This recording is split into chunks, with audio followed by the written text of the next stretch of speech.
प्यारे बच्चों, class 12 Hindi elective का मंथली टेस्ट का महत्वपूर्ण परीक्षा उपयोगी प्रश्नोत्तर आपको इस वीडियो के माध्यम से बताऊंगा।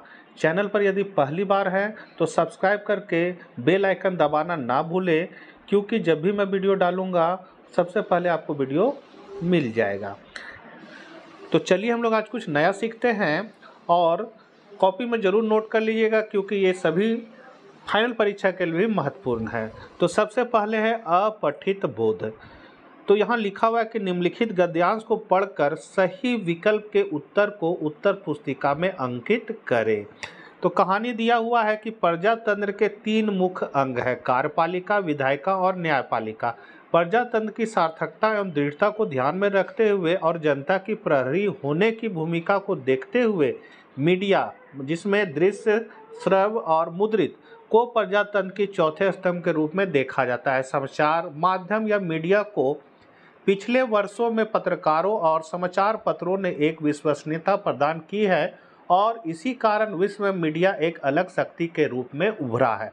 तो ये आपको बढ़िया से कहानी पढ़ लेना है और उसके बाद प्रश्न के उत्तर को ढूंढना है। तो सबसे पहला आपका क्वेश्चन है, प्रजातंत्र के मुख्य अंग है। तो यहाँ साफ दिया हुआ है प्रजातंत्र के 3 मुख्य अंग क्या है, कार्यपालिका, विधायिका और न्यायपालिका। तो आपका यहाँ ऑप्शन में कहाँ पर दिया हुआ है, तो ये आपका डी ऑप्शन हो जाएगा करेक्ट।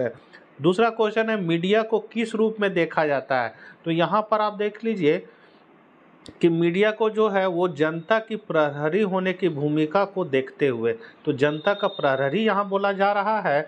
तो इस हिसाब से दूसरा जो क्वेश्चन है उसका सही आंसर क्या होना चाहिए, तो उसका सही आंसर है जनता के प्रहरी के रूप में, ए हो जाएगा। फिर है, मीडिया के कौन कौन से रूप हमारे सामने आते हैं। तो ये कहाँ लिखा हुआ है, तो यहाँ देखिए, देखते हुए मीडिया क्या है, दृश्य, श्रव्य और मुद्रित 3 रूप हमारे सामने आते हैं। तो यहाँ पर ऑप्शन में हम लोग ढूंढेंगे कहाँ पर है ये, तो यहाँ पर है आपका बी ऑप्शन, दृश्य, श्रव्य और मुद्रित मीडिया। अब कहानी से हट गया, अब यहाँ से किताब वाला क्वेश्चन है, 12 मासा जायसी में प्रयुक्त निशी शब्द का अर्थ क्या है। तो निशी शब्द का यहाँ अर्थ जो होता है वो रात्रि से होता है। तो क्या हो जाएगा आपका रात्रि, रात्रि बोले या रात बोलिए, तो सी आपका सही हो जाएगा। 5वां है, निम्नलिखित में से कौन सी रचना असगर वजाहत की है। तो ये है आपका दिल्ली पहुंचना है, सी ऑप्शन करेक्ट हो जाएगा। 6ठा है, अपना मालवा पाठ के लेखक इनमें से कौन है। तो इनमें से आपका जो है वो हो जाएगा प्रभास जोशी। तो बच्चों आपको लेखक पाठ और उसके लेखक का नाम जरूर याद रखिएगा, इससे बहुत सारे क्वेश्चन आते हैं। तो यहाँ पर आपका 6ठा का हो जाएगा प्रभास जोशी। लघु उत्तरीय प्रश्न है, असगर मास की विशेषता बताते हुए विरहिणी मतलब नागमती की व्यथा कथा का चित्रण संक्षेप में कीजिए। तो यहाँ पर इसका आंसर हो जाएगा, असगर के महीने में मतलब अगहन के महीने में, असगर पढ़ दिए सॉरी, अगहन मास की विशेषता बताते हुए विरहिणी मतलब नागमती की व्यथा कथा का चित्रण संक्षेप में कीजिए। तो अगहन के महीने में दिन छोटे और रातें लंबी हो जाती है, मौसम ठंडा हो जाता है। इस मास में विरहिणी नागमती की विरह व्यथा को और भी अधिक बढ़ गई है। वह अपने पति के असहनीय वियोग को सहन नहीं कर पा रही है। उसे पति की जुदाई में लंबी रातें काटना कठिन प्रतीत हो रहा है। ठंड से वह कांपती रहती है और सर्दी के वस्त्र भी नहीं बनवाती है, क्योंकि उसका साज श्रृंगार देखने वाला पति तो उससे दूर है। शीत आग बनकर उसे जलाता रहता है। उसे लगता है कि पति के वियोग में उसका यौवन और जीवन इसी प्रकार से वीरहाग्नि में जलकर राख हो जाएगा। 8वां क्वेश्चन है, राम के प्रति श्रद्धा भाव को भरत किस प्रकार प्रकट करते हैं, स्पष्ट कीजिए। तो भरत के मन में अपने बड़े भाई राम के प्रति अगाध श्रद्धा का भाव है। वे उनके समक्ष खड़े होकर पुलकित हो जाते हैं तथा श्रद्धा भाव की अधिकता के कारण उनके नेत्रों में प्रेमाश्रुओं की बाढ़ सी आ जाती है।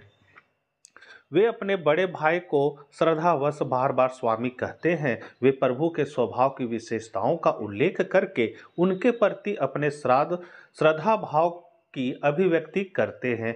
वे सीताराम को देखकर अच्छे परिणाम की उम्मीद करते हैं।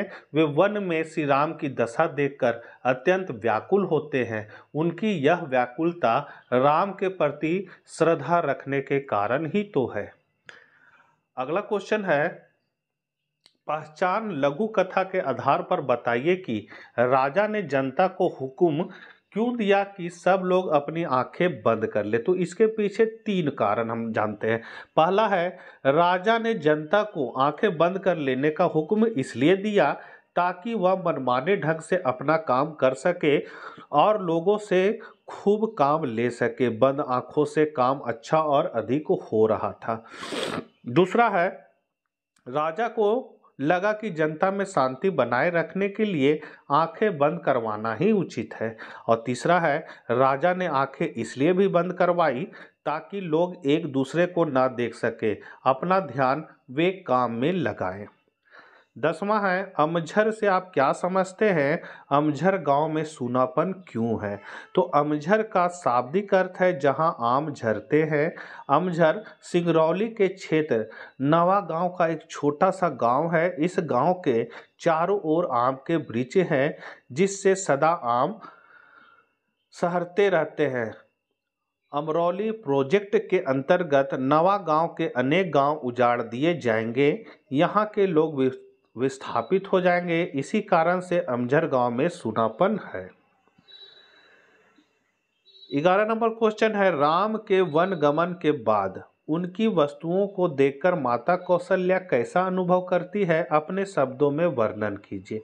तो राम के वन गमन के बाद उनकी वस्तुओं को देखकर माँ कौशल्या अत्यंत भावुक हो उठती है। वह व्याकुलता का अनुभव करती है। राम से संबंधित वस्तुएं उन्हें पुत्र राम का स्मरण करा देती है। वह राम के धनुष बाण को देखती है, राम की जूतियों को देखती है और भाव विह्वलता वश उन्हें अपने हृदय और नेत्रों से लगाती है। राम के घोड़े भी उन्हें आसक्तित कर देते हैं कि कहीं वे मर न जाएं, क्योंकि वे दिन प्रतिदिन दुर्बल होते जा रहे हैं। और लास्ट क्वेश्चन है, लेखक को क्यों लगता है कि हम जिसे विकास की औद्योगिक सभ्यता कहते हैं वह उजाड़ की अपसभ्यता है? आप क्या मानते हैं? तो इसका आंसर है, लेखक को ऐसा लगता है क्योंकि हम एक गलतफहमी के शिकार हो रहे हैं, जिसे हम विकास की औद्योगिक सभ्यता समझने का भ्रम पाले हुए हैं। वह वास्तव में विकास ना होकर उजाड़ की ओर ले जा रही है। यह अपसभ्यता है। पाश्चात्य दृष्टिकोण से अपनाई जा रही सभ्यता हमें कहीं का नहीं छोड़ेगी। यह हमें उजाड़ कर रख देगी। यह बर्बाद करने वाली है। यह मानव जाति और प्रकृति दोनों का विनाश करने पर तुली है। इस सभ्यता ने पर्यावरणीय असंतुलन पैदा कर दिया है, मौसम का चक्र बिगाड़ कर रख दिया है।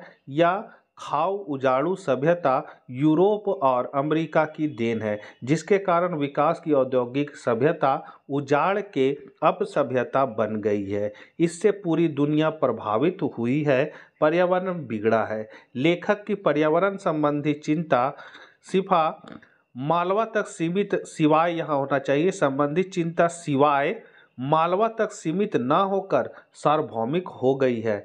अमेरिका की खाऊ उजाड़ू जीवन पद्धति, संस्कृति, सभ्यता तथा अपनी धरती को उजाड़ने में लगे हुए हैं। इस बहाने लेखक ने खाऊ उजाड़ू जीवन पद्धति के द्वारा पर्यावरण विनाश की पूरी तस्वीर खींची है, जिससे मालवा भी नहीं बच सका है। आधुनिक औद्योगिक विकास ने हमें अपनी जड़ जमीन से अलग कर दिया है। सही मायने में हम उजड़ रहे हैं। लेखक ने पर्यावरणीय सरोकारों को आम जनता से जोड़ दिया है तथा पर्यावरण के प्रति लोगों को सचेत किया है।